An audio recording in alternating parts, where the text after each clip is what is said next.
Hai, jumpa lagi di Jagat Review TV. Selamat menikmati informasi berita hari ini.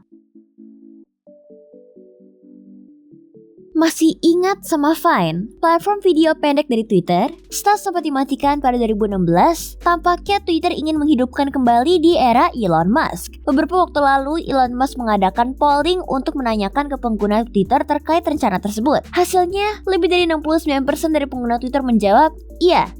Apakah Vine benar-benar akan comeback di masa mendatang? Tentunya itu cukup menarik untuk dinantikan, mengingat format video pendek begitu populer belakangan ini berkat munculan TikTok yang disusul dengan Instagram Reels dan YouTube Shorts. Tapi satu yang pasti, Twitter harus punya strategi tersendiri untuk menghadirkan poin unik dari Vine ketimbang kompetitor lainnya nanti. Kalau menurut kalian bagaimana nih?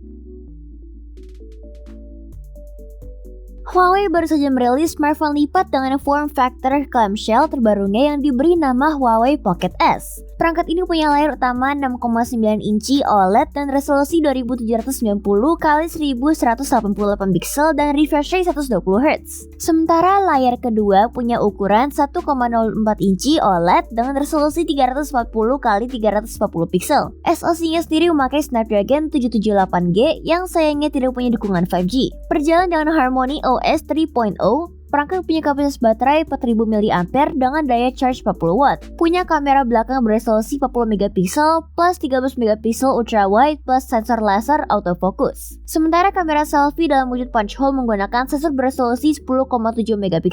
Harganya mulai dari 12 jutaan rupiah. Sayangnya perangkat ini dijual di Cina saja. Samsung dilaporkan tengah menargetkan penjualan perangkat smartphone hingga 270 juta unit untuk tahun 2023 mendatang. Dan sebagian dari penjualan ini akan lebih terfokus terhadap lini smartphone lipat dan premium. Setidaknya akan ada pengiriman lini premium Galaxy S dan Z sebesar 60 juta unit. Sementara seri Galaxy A akan ditargetkan sebesar 210 juta unit. Pihak Samsung memang sempat dilaporkan akan lebih fokus terhadap penjualan smartphone kelas premium setidaknya untuk beberapa tahun mendatang. Salah satunya tentu saja dengan penjualan smartphone lipat yang semakin marak di pasar gadget. Samsung Galaxy S23 series dilaporkan akan diumumkan lebih cepat dari perkiraan. Dari awalnya mungkin baru akan diumumkan di Januari atau Februari 2023 mendatang, bisa jadi malah akan diumumkan akhir tahun 2022 ini. Pasalnya, 3 model untuk Galaxy S23 series ini telah ditemukan muncul di website Biro Standar India atau BIS. Ketiga model tersebut diperkirakan adalah model untuk Galaxy S23, Galaxy S23 Plus, serta Galaxy S23 Ultra. Dan untuk saat ini sayangnya masih belum ada konfirmasi tentang spesifikasinya secara detail. Siapa yang udah gak sabar nungguin?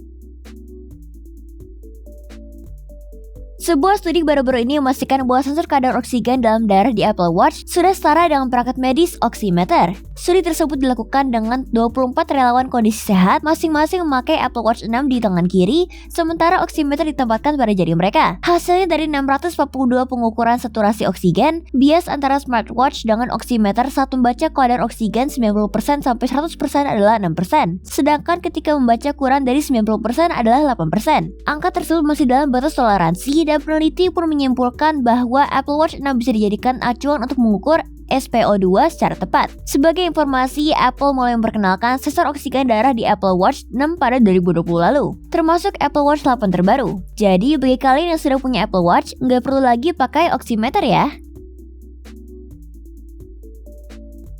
YouTube mengumumkan akan memberikan sertifikasi khusus untuk channel kesehatan yang dikelola oleh profesional seperti dokter, perawat, atau terapis. Video-video dari channel yang sudah terverifikasi itu nantinya bakal muncul dalam section khusus From Health Sources paling atas hasil pencarian. Konten kreator kesehatan dapat mengajukan diri untuk ikut sertifikasi melalui halaman yang disediakan YouTube. Namun untuk saat ini baru tersedia di wilayah Amerika Serikat saja ya. Program sertifikasi itu terbuka bagi individual, perusahaan maupun organisasi non-profit. Tentunya dengan membuktikan lisensi profesi mereka maupun legalitas perusahaan atau organisasi yang ingin diajukan. Ini merupakan langkah tepat dari YouTube. Pengguna kini bisa dengan mudah menemukan video terkait informasi kesehatan dari sumber yang kredibel. Semoga saja program tersebut bisa hadir dan tersedia di Indonesia juga ya. Tapi ingat ya, ini bukan pengganti dokter. Jadi kalau memang ada masalah kesehatan, tetap harus ke dokter ya guys.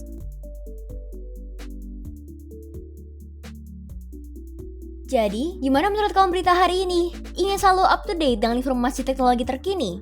Jangan lupa subscribe dan follow Jagat Review ya. Sampai jumpa di informasi menarik selanjutnya.